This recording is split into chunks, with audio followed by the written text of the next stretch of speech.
खुशामदीद मोहतरम नाजरीन, आप तमाम का ब्लेज न्यूज़ में खैर मक़दम है। आइए नाजरीन बढ़ते हैं आज बतारीख 2 अक्टूबर बरोज़ जुमेरात की देश और दुनिया से जुड़ी 10 अहम खबरों की जानिब।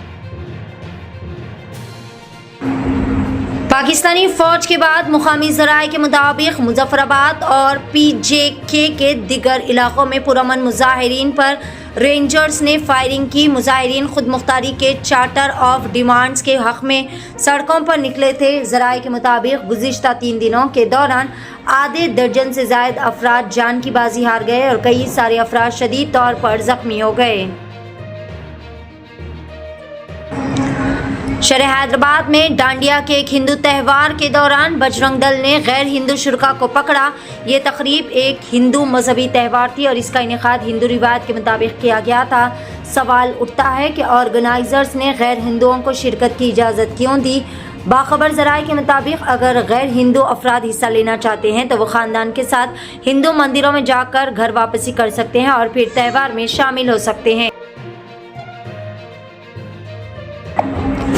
मैडॉक्स स्क्वायर में गुटखा दहशतगर्दी का वाक़या आया सामने। बंगाल में दुर्गा पूजा के दौरान गुटखा मर्द गैंग ने बंगाली ख़वातीन के साथ बसरी तौर पर हरासानी की और भीड़ भाड़ वाले पंडाल्स, बस और मेट्रो में ख़वातीन को छेड़ने की कोशिश की। इसी दौरान एक गैंग ने मैडॉक्स स्क्वायर में एक बंगाली बच्चे को भी मारा।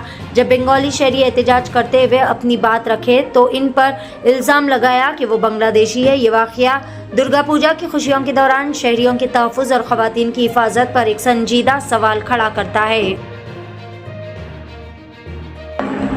पाक कश्मीर में हलाकतों की तादाद 46 तक पहुंच गई। ज़राए के मुताबिक पाकिस्तानी पंजाबी फोर्सेस कश्मीरियों पर फौजी सरबराह आसिफ मुनीर के मुबैना ख़तरनाक अहकाम के तहत कार्रवाई कर रही थी, जिसका नारा था खून से लिखो, धूल को क़ैद करो। यह वाक़या इलाक़े में इंसानी हुकूक़ की खिलाफ वर्जी और शदीद कशीदगी का सबब बना।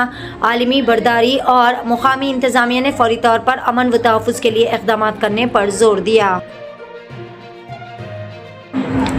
वो दिन जब हमारा आइन तहरीर हुआ। रामलीला मैदान में RSS ने हमारे आइन को जला दिया। आज़ादी के जद्दोजहद के दौरान हमने सिर्फ बरतानवी साम्राज्य के ख़िलाफ़ नहीं लड़ा बल्कि RSS की नज़रियाती इंतहा पसंदी के ख़िलाफ़ भी मुज़ाहिमत की। ये वाक़या हमें याद दिलाता है कि आइन और जमहूरियत की हिफाजत हमारी सब की ज़िम्मेदारी है। ये है असल हिंदुस्तान, जहाँ सब एक साथ खड़े हैं, अपने अपने मज़हब से मोहब्बत करते हैं और दूसरों के अक़ीदों का एहतराम भी करते हैं। ये वो हिंदुस्तान है जिसकी पहचान इत्तेहाद है, ना कि वो नफ़रत अंगेज़ ख्वाब जिसे RSS फैलाने की कोशिश करता है। सलाम है उन बहादुर ख़वातीन को जिन्होंने हमारे सच्चे इत्तेहाद की तस्वीर पेश की। भारतीय वज़ीर दिफा राजनाथ सिंह ने आज आला फौजी क़यादत के हमरा शास्त्र पूजा अदा की। ये रिवायत हर साल दशहरा के मौके पर मनाई जाती है, जिसका मकसद हथियारों को ताकत, तहफ़्फ़ुज़ और कामयाबी की अलामत के तौर पर याद करना है। राजनाथ सिंह ने फौजी ऑफिसरान के साथ मिलकर खुसूसी पूजा की कि हमारे जवान हमेशा सरहदों की हिफाजत में कामयाब रहे।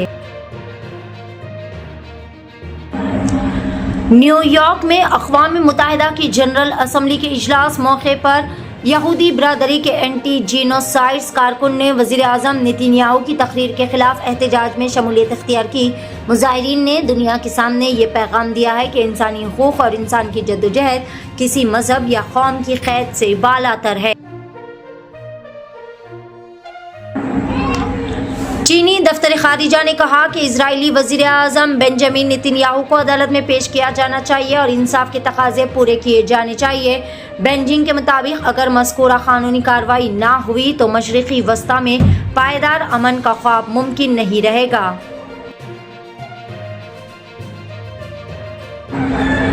तकनीकी खराबी। तेलंगाना के ज़िला महबूबाबाद में वंदे भारत ट्रेन अचानक रुक गई। इस वाक़े पर मुसाफिरीन में तशवीश की लहर दौड़ गई। ताहम अहदेदारान ने इन मुसाफिरीन की फ़िक्रमंदी को दूर करते हुए कहा कि तूफ़ानी हवाओं के सबब रेलवे गेट के करीब सिग्नल का मसला पैदा हो गया है। नाजरीन, ये थी ब्लेज न्यूज़ की देश और दुनिया से जुड़ी 10 अहम टॉप 10 न्यूज़। आगे भी इसी तरह से खबरों का सिलसिला जारी रहेगा।